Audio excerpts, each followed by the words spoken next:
బంగ్లాదేశ్లో చెలరేగిన హింస 100 మంది మృతి చెందారు. ఇంటర్నెట్ బంద్ చేశారు. బంగ్లాదేశ్ మొత్తం కర్ఫ్యూ విధించారు.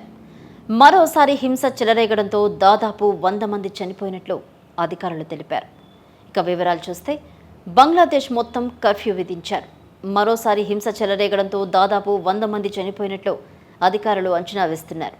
ప్రభుత్వ ఉద్యోగాల్లో రిజర్వేషన్లకు సంబంధించి గత కొంతకాలంగా బంగ్లాదేశ్లో ఆందోళనలు జరుగుతున్న విషయం మనకు తెలిసిందే.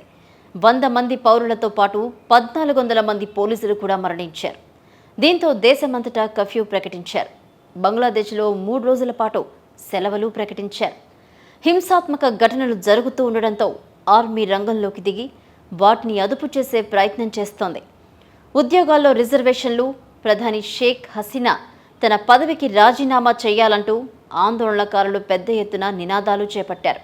స్టూడెంట్స్ ఎగెనెస్ట్ డిస్క్రిమినేషన్ పేరిట ఆందోళనకు జరుగుతున్న నేపథ్యంలో వాటిని అధికార పార్టీకి చెందిన అవామీ లీగ్తో పాటు దాని విద్యార్థి విభాగం ఛత్రా లీగ్ ఆందోళనలను అడ్డుకునే ప్రయత్నం చేయడంతో అల్లర్లు జరిగాయి. హింస చెలరేగింది. దీంతో అనేక చోట్ల భద్రతా దళాలు కాల్పులు జరిపాయి.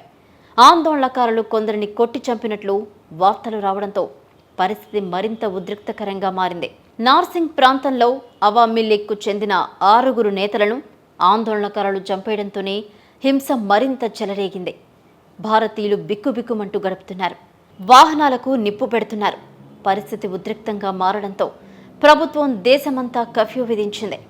అనేక మంది పోలీసులు ఈ ఘటనలో గాయపడ్డారు. ఇంటర్నెట్ సేవలను దేశవ్యాప్తంగా నిలిపివేశారు.